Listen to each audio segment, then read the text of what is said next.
Right, Gandhi Bhavan లో ముఖ్యమంత్రి రేవంత్ రెడ్డి మాట్లాడుతున్నారు. లైవ్ లో చూద్దాం.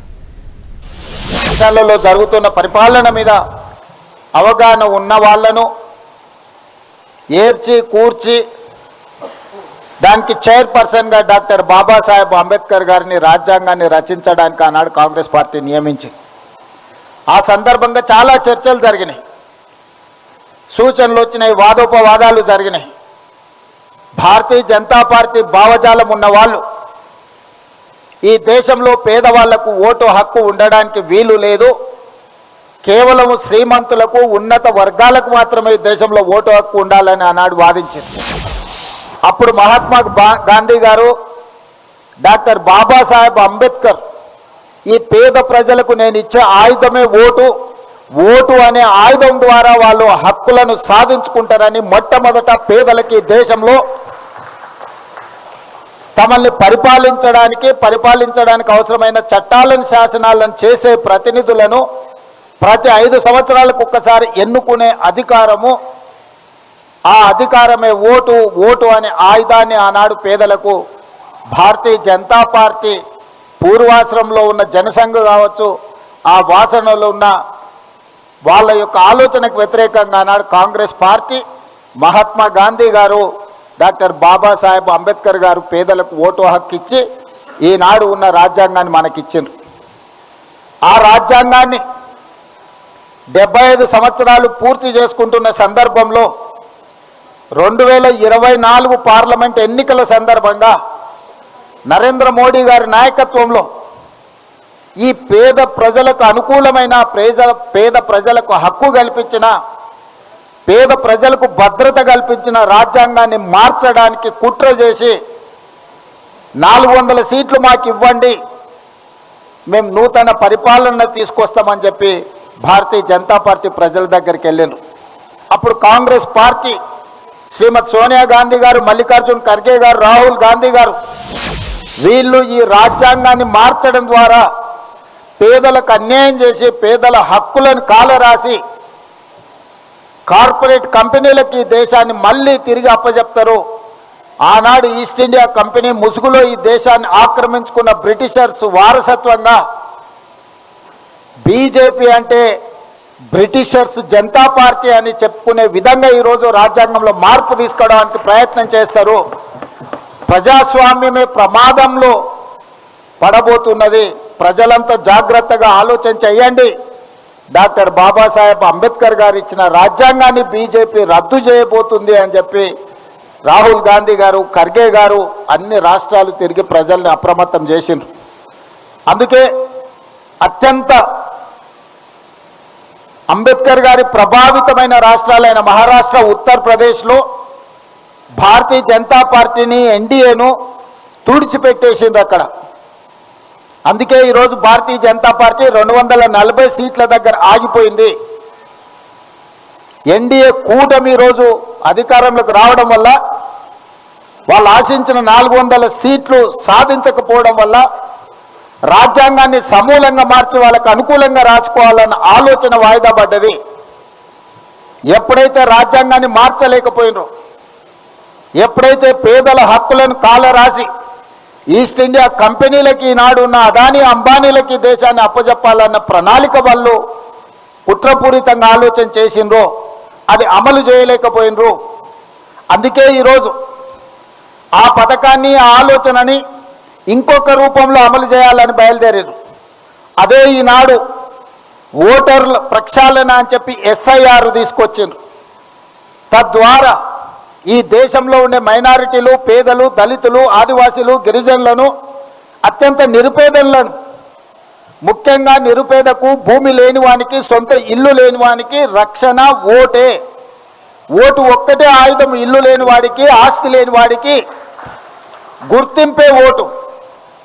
ఇవాళ గుర్తింపును తొలగించాలి, ఓట్లను తీసేయాలని SIR తీసుకొచ్చిండ్రు. ఎప్పుడైతే ఓటు హక్కు తీసేస్తాడో అతని ఆధార్ కార్డు పోతుంది, అతని రేషన్ కార్డు పోతుంది, అతనికి ప్రభుత్వం నుంచి అందే సంక్షేమ పథకాలు రద్దయిపోతాయి. చివరికి దేశంలో ఉండాలనా లేదా అని అంటే అతను ఉండాలనా లేదా అని నిర్ణయించేది కూడా భారతీయ జనతా పార్టీ చేతిలోకి వెళ్తుంది. అట్లా కోట్లాది మంది పేదలని ఈ దేశ పౌరులే కాదు అని చెప్పి వాళ్ళని తిరిగి వెట్టి చాకిరి కింద బానిసలుగా తయారు చేయడానికి ఈరోజు భారతీయ జనతా పార్టీ కుట్ర చేస్తుంది. ఈరోజు ఎస్ఐఆర్ వెనకాల ఒక పెద్ద కుట్ర ఉన్నది.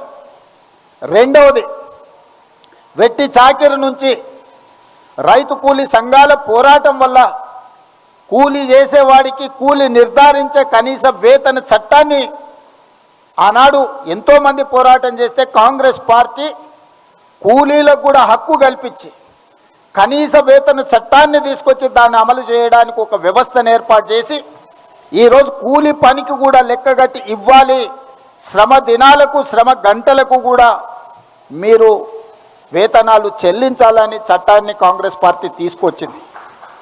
వాళ్ళకు పని దొరక్కపోతే పని కల్పించడానికే పని లేని పేదలకు, భూమి లేని పేదలకు, ఇల్లు లేని పేదలకు రక్షణ కల్పించడానికి, ఆహార భద్రత కల్పించడానికి మహాత్మా గాంధీ జాతీయ ఉపాధి హామీ పథకాన్ని తీసుకురావడం ద్వారా పేదల యొక్క ఆత్మగౌరవాన్ని పెంచాలి అని శ్రీమతి సోనియా గాంధీ గారు ఆలోచన చేసి మన్మోహన్ సింగ్ గారు ప్రధానమంత్రిగా ఉన్నప్పుడు ఈ చట్టాన్ని అమలు చేయడం జరిగింది. దానికి ప్రధానమైన స్ఫూర్తి ఆనాడు ఉమ్మడి ఆంధ్రప్రదేశ్ మెదక్ జిల్లాలో పునాది పడ్డది. తెలంగాణ మెదక్ జిల్లా నుంచి స్ఫూర్తిని తీసుకొని కొప్పుల రాజు గారు అధికారిగా చట్టాన్ని తయారు చేసి ఈ చట్టాన్ని ఆంధ్రప్రదేశ్ అనంతపూర్లో మొట్టమొదట ప్రధానమంత్రి సోనియా గాంధీ గారు వచ్చి ఈ జాతీయ ఉపాధి హామీ పథకానికి స్ఫూర్తి మనమే, మొట్టమొదటి దేశంలో అమలు చేసింది మనమే. ప్రపంచానికే ఆదర్శంగా ఉన్న ఉపాధి హామీ చట్టము అమలు జరగడానికి తెలుగు రాష్ట్రాలే ప్రధాన కారణము. ఆనాడు సోనియా గాంధీ గారు, మన్మోహన్ సింగ్ గారు ఇక్కడి నుంచి పథకాన్ని ప్రారంభించారు. ఈరోజు ఉపాధి హామీ చట్టము అమలు జరిగితే గ్రామీణ ప్రాంతాలలో వలసలు ఆగిపోయినాయి, వెట్టి చాకిరి ఆగిపోయింది, ఆత్మగౌరవం పెరిగింది. పని దినాలకు, పని గంటలకు డిమాండ్ చేసి తీసుకునే పరిస్థితిలో కార్మికులు వచ్చిండ్రు, కూలీలు వచ్చిండ్రు. ఇవాళ అదానీ, అంబానీ లాంటి పెద్ద పెద్ద పారిశ్రామికవేత్తలకు అగ్వకు లేబర్ దొరకడం లేదు. కాబట్టి ఈ జాతీయ ఉపాధి హామీ పథకాన్ని గ్రామాలలో రద్దు చేస్తే మళ్ళీ గ్రామాలలో ఉన్న పేదలు వలసల పేరు మీద పట్టణాలకు తరలి వస్తారు. ఎప్పుడైతే పేదలు పట్టణాలకు వస్తారో అదానీ అంబానీలకు అగ్వకు కూలీలు దొరుకుతారు. తిరిగి మళ్ళీ ఈస్ట్ ఇండియా కంపెనీలకు మనల్ని కట్టు బానిసలుగా చేయడానికి, వెట్టి చాకిరిని అందించడానికి ఈరోజు నరేంద్ర మోడీ గారు జాతీయ ఉపాధి హామీ చట్టాన్ని రూపుమాపే ప్రయత్నం చేస్తుండు. ఇది కార్పొరేట్ కంపెనీలు పన్నిన కుట్ర. ఆ పన్నిన కుట్రను అమలు చేస్తున్నది బీజేపీ, నరేంద్ర మోడీ. ఈ కుట్రను తిప్పికొట్టాల్సిన బాధ్యత ప్రతి పౌరుడి మీద, ప్రతి పేదవాడి మీద ఉన్నది. పేదల ప్రతినిధి అయిన కాంగ్రెస్ పార్టీ కార్యకర్తల మీద ఉన్నదని చెప్పి ఈరోజు మీ అందరికీ నేను విజ్ఞప్తి చేస్తున్నాను. గతంలో వ్యవసాయం మీద కుట్ర చేశారు. రైతు వ్యతిరేక నల్ల చట్టాలను 3 తీసుకొచ్చారు. ఈ దేశంలో వ్యవసాయాన్ని మొత్తాన్ని అదానీ, అంబానీ, అమెజాన్లకు తాకట్టు పెట్టాలని నరేంద్ర మోడీ గారు పార్లమెంట్లో చట్టం తెచ్చారు. ఆనాడు నేను, ఉత్తమ్ కుమార్ రెడ్డి గారు, కోమటిరెడ్డి గారు మన ప్రాంతం నుంచి పార్లమెంట్ సభ్యులం.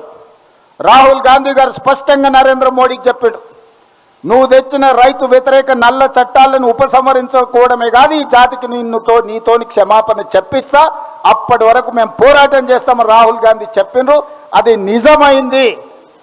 రైతు వ్యతిరేక నల్ల చట్టాలను తెచ్చిన నరేంద్ర మోడీ చట్టాలను ఉపసంహరించుకోవడమే కాకుండా ఈ జాతికి క్షమాపణ చెప్పించిండు రాహుల్ గాంధీ నరేంద్ర మోడీ గారి చేత.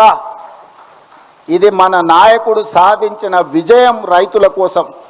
ఈరోజు కూడా రైతు కూలీల కోసం ఏదైతే రైతు వ్యతిరేక చట్టం తీసుకొచ్చిండో నరేంద్ర మోడీ, విబీజీ, రామ్జీ, అందులోనే గందరగోళం ఉంది. వికసిత్ భారత్ ఎక్కడున్నది? ఇందులో సంక్షోభ భారత్ను సృష్టిస్తున్నావు. పేదలను వెట్టి చాకిరి బానిసలుగా చేయడానికి నువ్వు చట్టాన్ని తెస్తున్నావు నరేంద్ర మోడీ గారు. ఈరోజు మళ్ళీ ఏ తెలంగాణ రాష్ట్రం అయితే ఈ చట్టానికి స్ఫూర్తినిచ్చిందో, ఏ తెలుగు భాషల ప్రాంతంలో మొట్టమొదట అమలు జరిగిన మహాత్మా గాంధీ జాతీయ ఉపాధి హామీ చట్టం ఉందో పునరుద్ధరించే వరకు నీతోని కొట్లాడతాం. ఈ చట్టం పేదలకు వ్యతిరేకంగా తెచ్చినందుకు మళ్ళీ పేదలకు, ఈ జాతికి క్షమాపణ చెప్పే వరకు నరేంద్ర మోడీ గారిని వదిలే సమస్యనే లేదు. దీని మీద సంపూర్ణమైన కార్యాచరణ ఏఐసిసి నుంచి ఆదేశాలు అందుకొని మన అందరం కూడా క్షేత్రస్థాయిలో వెళ్ళి ప్రజలకు వివరించాలి. ఈ చట్టం ఏదో మార్పు కాదు, ఈ చట్టం మనల్ని తిరిగి కార్పొరేట్ కంపెనీలకు కట్టు బానిసలుగా మార్చడానికి తీసుకొచ్చిన చట్టం. ఈ చట్టాన్ని సంపూర్ణంగా తెలంగాణ శాసనసభ ఏకగ్రీవ తీర్మానం ద్వారా తిరస్కరించింది. శాసనసభలో మొదలైన తీర్మానం గ్రామ సభలకు వెళ్ళాలి. ప్రతి గ్రామ సభ పెట్టి ఈనాడు 12,702 మంది గ్రామ సర్పంచులు ఎవరైతే ఎన్నికైనరో 12,702 మంది గ్రామ సర్పంచులు గ్రామ సభలు పెట్టడం ద్వారా ఈ చట్టాన్ని తిరస్కరిస్తూ ఏకగ్రీవ తీర్మానాన్ని గ్రామ సభలలో ప్రవేశపెట్టాలి. జనవరి 20 తారీఖు నుంచి 30 తారీఖు లోపల ప్రతి గ్రామ పంచాయతీలో గ్రామ సభ నిర్వహించడం ద్వారా ఈ 10 రోజుల్లో ప్రతి గ్రామ సభలో కేంద్ర ప్రభుత్వం ప్రవేశపెట్టిన ఈ రైతు కూలీ వ్యతిరేక చట్టాన్ని, జాతీయ ఉపాధి హామీ పథక రూపురేఖల మార్పును వ్యతిరేకిస్తూ గ్రామ సభలలో తీర్మానం ప్రవేశపెట్టాలి. ఎగ్జాక్ట్గా ఏ తీర్మానం ప్రవేశపెట్టాలనో మొన్న శాసనసభలో సీతక్క గారు శాసనసభలో ప్రవేశపెట్టిన తీర్మానం యొక్క మ్యాటర్ని, ఆ వివరాలన్నిటిని కూడా గ్రామ సభలకు పంపాలి. ఇది గ్రామ సభల సర్పంచుల బాధ్యతనే కాదు, ప్రతి ఒక్క ప్రజాప్రతినిధి యొక్క బాధ్యత. అందుకే ఈరోజు ప్రతి శాసనసభలో ఉండే శాసనసభ్యుడు తన నియోజకవర్గంలో పూర్తి స్థాయిలో ఈ కార్యాచరణ అమలు చేయడానికి వాళ్ళు పూనుకోవాలి. అదేవిధంగా శాసన మండలి సభ్యులు, పార్లమెంట్ సభ్యులు క్షేత్రస్థాయిలో తిరగాలి. ఈరోజు 15 మంది ఏదైతే మంత్రులు ఉన్నారో హైదరాబాద్, సికింద్రాబాదులో ఉపాధి హామీ పథకం ఉండదు. ఈ 2 పార్లమెంట్లను పక్కన పెడితే 15 పార్లమెంటు స్థానాలలో 15 మంది మంత్రులను ఒక్కొక్క పార్లమెంట్కు ఒక్కొక్క మంత్రి ఇన్ఛార్జిగా బాధ్యత తీసుకొని ఆ పార్లమెంటు పరిధిలో ఉన్న ప్రతి గ్రామ పంచాయతీలో తీర్మానాలు జరిగే విధంగా తీర్మాన కాపీలను సేకరించే విధంగా 15 మంది మంత్రులను 15 పార్లమెంట్లకు బాధ్యత వేయాల్సిందిగా నేను ఏఐసిసి ఇన్ఛార్జ్ మీనాక్షి నటరాజన్ గారికి, మా మిత్రులు మహేష్ కుమార్ గౌడ్ గారికి విజ్ఞప్తి చేస్తున్నాను. 20 తారీఖు నుంచి 30 తారీఖు లోపల జరగబోయే గ్రామ సభలు జాతీయ ఉపాధి హామీ పథకాన్ని పునరుద్ధరించడానికి అవసరమైన తీర్మానాలకు 15 పార్లమెంట్లకు 15 మంది మంత్రులను మీరు బాధ్యతలుగా నియమించండి. పార్టీ పరంగా, ప్రభుత్వ పరంగా నేను ఆదేశాలు ఇస్తా, పార్టీ పరంగా మీరు ఆదేశాలు ఇవ్వండి, వాళ్ళ బాధ్యత. అదేవిధంగా పార్టీ శ్రేణులు స్థాయి ఉన్న నాయకులను, ఎన్ని మండలాలు ఉన్నాయో ప్రతి మండలానికి ఒక నాయకుని మీరు అపాయింట్ చేయండి. జిల్లా స్థాయి నాయకులను, రాష్ట్ర స్థాయి నాయకులను, జాతీయ స్థాయి నాయకులు కూడా ఈ కార్యక్రమంలో పాల్గొనాలి. ఒక్కొక్కరు ఒక మండల బాధ్యత తీసుకోవాలి.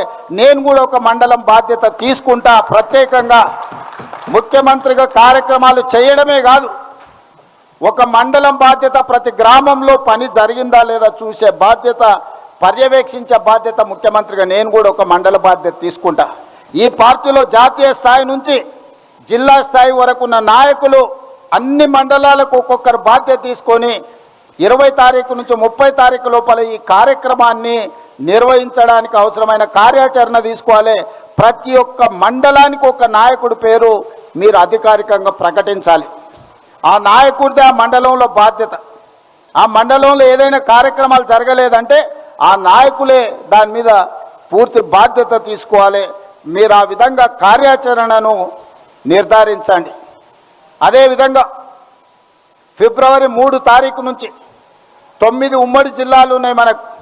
హైదరాబాదు జిల్లాలో ఉపాధి హామీ ఉండదు కాబట్టి మిగతా గ్రామీణ ప్రాంతాల్లో ఉన్న 9 జిల్లాలలో ఫిబ్రవరి 3 తారీఖు నాడు మహబూబ్ నగర్ జిల్లాలో మొదలుపెట్టి ప్రతిరోజు ఒక్క జిల్లాలో ఒక్కొక్క 1,00,000 మందితోని దీనికి వ్యతిరేకంగా పెద్ద ఎత్తున బహిరంగ సభలు చేద్దాం. 9 జిల్లాలు నేను పర్యటన చేస్తా. ఫిబ్రవరి 3 తారీఖు నాడు మొదలుపెట్టి 9 జిల్లాలల్లో నరేంద్ర మోడీ గారి యొక్క దుర్మార్గమైన ఆలోచన, పేద ప్రజల యొక్క వ్యతిరేక చట్టం, రైతు కూలీలను కట్టు బానిసలుగా మార్చడానికి చేస్తున్న ప్రయత్నాన్ని తిరస్కరిస్తూ 9 జిల్లాలల్లో పెద్ద ఎత్తున సభలు పెట్టాలి. ప్రతి సభకు ఒక మంత్రికి బాధ్యత ఇచ్చి 9 సభల నిర్వహణ కూడా దీన్ని ముందుకు తీసుకెళ్ళాలి. ఈ నిర్వహణ బాధ్యతను, సమన్వయ బాధ్యతను పొంగులేటి శ్రీనివాసరెడ్డి గారిని తీసుకోవాల్సిందిగా నేను చెప్తున్నాను. టోటల్గా పర్యవేక్షణ, ఈ అన్ని కార్యక్రమాల పర్యవేక్షణకు ఈరోజు మహేష్ కుమార్ గౌడ్ గారు, బట్టి విక్రమార్క గారు, అక్క మీనాక్షి నటరాజన్ గారు, వీళ్ళు ముగ్గురు టోటల్ కార్యక్రమాలను పర్యవేక్షిస్తారు. ఈ కార్యక్రమాలకు రాష్ట్ర స్థాయిలోనే కాకుండా జాతీయ స్థాయిలో సోనియా గాంధీ గారు వస్తే అత్యంత సంతోషపడే వ్యక్తిని. ఎందుకంటే ఈ చట్టానికి రూపకల్పన చేసి ఈ చట్టాన్ని మనకు అందించింది శ్రీమతి సోనియా గాంధీ గారు. వారు ఒక కార్యక్రమంలో ఎక్కడైనా పాల్గొనే విధంగా, ముఖ్యంగా ఈ ఉపాధి హామీ చట్టాన్ని రాష్ట్రంలో అమలు చేస్తున్నది ఆ శాఖ పంచాయతీరాజ్ సీతక్క గారు. సీతక్క గారి నియోజకవర్గ ప్రాంతంలో పెద్ద బహిరంగ సభ పెట్టి సోనియా గాంధీ గారు, రాహుల్ గాంధీ గారు, లేకపోతే ప్రియాంక గాంధీ గారు ఎవరో ఒకరిని ఆ సభకు మొట్టమొదటి ప్రాధాన్యత శ్రీమతి సోనియా గాంధీ గారు. వారి ఆరోగ్య పరిస్థితి సహకరిస్తే వారిని తెచ్చే విధంగా, లేకపోతే ఖర్గే గారు, రాహుల్ గాంధీ గారు, ప్రియాంక గాంధీ గారిని తెచ్చే విధంగా మీ నియోజకవర్గ ప్రాంతంలో 1,00,000 మందితోటి ఈ చట్టాన్ని రద్దు చేయడానికి, నరేంద్ర మోడీ మీద యుద్ధం చేయడానికి కార్యక్రమాన్ని రూపకల్పన చేసుకోవాల్సిందిగా నేను వారికి సూచన చేస్తున్నా. ఇట్లా అన్ని రకాలుగా మనం ఈ కార్యక్రమాలను ఫిబ్రవరి 13 తారీఖు లోపల చేసుకుంటే ఫిబ్రవరి 1కి ఈరోజు బడ్జెట్ను ప్రవేశపెట్టబోతున్నారు. ఈ 20 తారీఖు నుంచి 30 తారీఖు లోపల మీరు చేసిన తీర్మానాలన్నిటినీ మన పార్లమెంట్ సభ్యులు గ్రామ సభల తీర్మానాన్ని తీసుకెళ్ళి లోక్సభలో రాహుల్ గాంధీ గారికి, రాజ్యసభలో మల్లికార్జున్ ఖర్గే గారికి ఇచ్చి ఈ అంశాలను పార్లమెంట్ సమావేశాలల్లో మొట్టమొదటి రోజు బడ్జెట్ సమావేశాలలోనే నరేంద్ర మోడీ గారు తెచ్చిన చట్టానికి వ్యతిరేకంగా నిరసన కార్యక్రమాలలో మన పార్లమెంట్ సభ్యులు కూడా పాల్గొనే విధంగా కార్యాచరణను నిర్ధారించుకోవాలి. దానికి ఏఐసిసి ఇన్ఛార్జ్ గారు, డిప్యూటీ సీఎం గారు, అదేవిధంగా పిసిసి అధ్యక్షులు సమన్వయం చేసుకొని జాతీయ స్థాయికి కూడా మనం అనుకుంటున్న కార్యాచరణని వాళ్లకు అందజేయాలి. అందుకే మిత్రులారా, ఈరోజు ప్రధానమైన ఉద్దేశం జాతీయ ఉపాధి హామీ పథకం రద్దుకు సంబంధించిన కార్యక్రమానికి తెలంగాణ రాష్ట్రం మొట్టమొదటి శాసనసభ మనమే వ్యతిరేకిస్తూ తీర్మానం చేసినాం. పెద్ద ఎత్తున గ్రామాన చిన్న చిన్న తండాలలో కూడా గ్రామ పంచాయతీలు ఉన్నాయి. ప్రతి తండాలో, ప్రతి గూడెంలో కూడా ఈ తీర్మానం జరిగితే నరేంద్ర మోడీ గారికి కనువిప్పు కలుగుతుంది. ఈ చట్టం పునరుద్ధరించే వరకు విశ్రమించని పోరాటం మనం చెయ్యాలి. మన అందరి సహకారం ఉండాలి, మన అందరం ముందుకు వెళ్ళాలి అని చెప్పి నేను ఈ సందర్భంగా మీ అందరికీ గుర్తు చేస్తున్నా. అదేవిధంగా మున్సిపల్ ఎన్నికలు కూడా రాబోతున్నాయని ఎన్నికల కమిషనర్ సమీక్ష చేస్తున్నారు. 2023లో ప్రభుత్వం ఏర్పడ్డది డిసెంబర్ మాసంలో. అంటే కార్యకర్తల యొక్క శ్రమ, 10 సంవత్సరాలు కార్యకర్తలు ఎదుర్కొన్న కష్టము, నష్టము, కేసులు, ఆస్తులు, ప్రాణాలు పోగొట్టుకొని ఈ పార్టీ జెండా భుజం మీద మోసి 2023లో అధికారం తీసుకొచ్చిండ్రు. మనం అందరం కూడా ఈరోజు మంత్రులుగా, ముఖ్యమంత్రిగా వివిధ హోదాలలో ఉన్నాం. ఇది కార్యకర్తల శ్రమ. ఆ తర్వాత నేను చెప్పిన మా ఎన్నికల్లో మీరు పనిచేసిండ్రు, మీ ఎన్నికల్లో మేము పనిచేస్తామని చెప్పి మన గ్రామ పంచాయతీ ఎన్నికల్లో పూర్తి స్థాయిలో సమయం ఇచ్చి జిల్లా పర్యటనలు చేసి అందరినీ సమన్వయం చేసుకుంటూ గ్రామ పంచాయతీ కార్యకర్తల ఎన్నికలు, గ్రామ పంచాయతీ ఎన్నికలు అంటే కాంగ్రెస్ పార్టీ జెండా మోసిన కార్యకర్తల ఎన్నికలు. అందులో 66% కాంగ్రెస్ పార్టీ విజయం సాధించింది. టీఆర్ఎస్కి 27% వస్తే బీజేపీకి 6%, వాళ్ళిద్దరు పొత్తులు కలిసి 33%, 1% కమ్యూనిస్టు సోదరులకు వచ్చింది. 2/3 మెజారిటీ అబ్సల్యూట్ గ్రామ పంచాయతీలలో మనం పట్టు సాధించినాం. ఇప్పుడు మున్సిపల్ ఎన్నికలు రాబోతున్నాయి. 23లో అసెంబ్లీ ఎన్నికల్లో నెగ్గి చూపించినాం. 24 పార్లమెంట్ ఎన్నికల్లో బీఆర్ఎస్ను పొందబెట్టి గుండు సున్నాకు తీసుకెళ్ళినాం. కంటోన్మెంట్ అసెంబ్లీ ఎన్నికల్లో టీఆర్ఎస్ను ఓడించినాం. జూబ్లీహిల్స్ ఉప ఎన్నికల్లో టీఆర్ఎస్ను ఓడించినాం. సర్పంచ్ ఎన్నికల్లో ఓడించి మన సత్తా చూపించిండ్రు కార్యకర్తలు. రాబోయే మున్సిపల్ ఎన్నికల్లో కూడా ఈ 2 సంవత్సరాల్లో అన్ని ఎన్నికల్లోనే మనం గెలుస్తూ వచ్చినాం.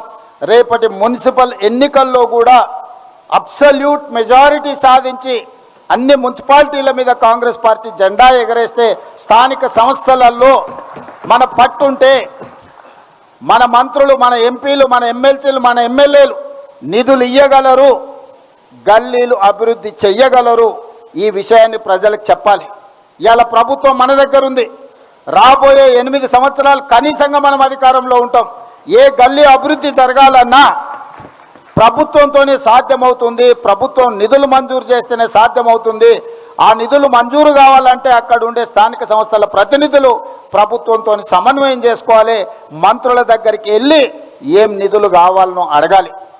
ఇవాళ బీఆర్ఎస్ బీజేపీ వాళ్ళు సభలోనే చర్చలకు వస్తలేరు. ప్రజల సమస్య పరిష్కారం కోసం ఈ 2 సంవత్సరాలలో బీఆర్ఎస్ వాళ్ళు ఒక్కడు కూడా వచ్చి నా దగ్గర కాగితం అడగలేయా, నేను ఎమ్మెల్యేను, మా నియోజకవర్గానికి నిధులు కావాలి అంటే వాళ్లకు రాజకీయపరమైన పదవులే కావాలి కానీ గ్రామీణ ప్రాంతాల అభివృద్ధి వాళ్ళకు పట్టి లేదు. అందుకే పట్టణ ప్రాంతాలలో ఉన్న పేదలు కూడా ఈరోజు ప్రభుత్వంతో సమన్వయం చేసుకోగలిగిన వాళ్ళను కౌన్సిలర్లుగా, కార్పొరేటర్లుగా, మేయర్లుగా, మున్సిపల్ చైర్పర్సన్గా ఎన్నుకుంటే వాళ్ళు ప్రభుత్వంతో సమన్వయం చేసుకొని ఆ ప్రాంతాలను అభివృద్ధి చేసుకుంటారు. కాబట్టి ఈ విషయాలన్నిటిని కూడా మీరు ప్రజలకు వివరించాల్సిన అవసరం ఉన్నది. ప్రజలకు వివరిస్తే ప్రజలు మంచి మనసుతో మనల్ని ఆశీర్వదిస్తారు. మనం కష్టపడుతున్న కష్టాన్ని ప్రజలు చూస్తున్నారు. కష్టం ఎప్పుడు వృధా కాదు, కష్టపడ్డోడు ఎప్పుడు నష్టపోడు. నేను ఒకే ఒక్క మాట చెప్పదలుచుకుని, ఇవాళ ఈ వేదిక మీద ఉన్న చాలామంది మంత్రులు తాతలు ముత్తాతల నుంచి వచ్చిన వారసత్వం కాదు. సీతక్క లాంటి వాళ్ళు చిన్న చిన్న గూడాల నుంచి వచ్చిన వాళ్ళు కష్టపడ్డారు, నిబద్ధతతో ఉన్నారు, పార్టీ లైన్లో పనిచేసిందంటే ఈరోజు మంత్రిగా ఈ హోదా వచ్చింది. ఈరోజు ఎన్నో గొప్ప పనులు.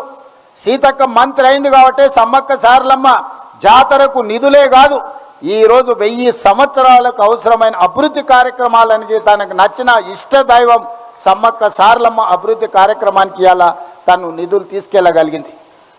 ఈరోజు ప్రజలల్లో ఉండి ప్రజాప్రతినిధులుగా ఎన్నికైతే మీ గల్లీ కావచ్చు, మీ గ్రామ పంచాయతీ కావచ్చు, మీ మండలం కావచ్చు, లేకపోతే మీ అసెంబ్లీ కావచ్చు, మీ జిల్లాకు కావచ్చు, మీరు నిధులు తీసుకుపోవడానికి అవకాశం ఉంటుంది. ఎన్నికలలో ఓడిన తర్వాత ఎన్ని చెప్పినా దానివల్ల ప్రయోజనం లేదు. కారణాలు ఎవరు విన్నారు? जो जीता वही सिकंदर, जो नहीं जीतेगा वो कुछ भी बोलने दो, कोई सुनने वाला नहीं रहेगा. आज हम सरकार बनाए इसीलिए लोग अपने बात सुन रहे. अगर सरकार नहीं बनाए तो प्रवीण जी मामला वहीं खत्म.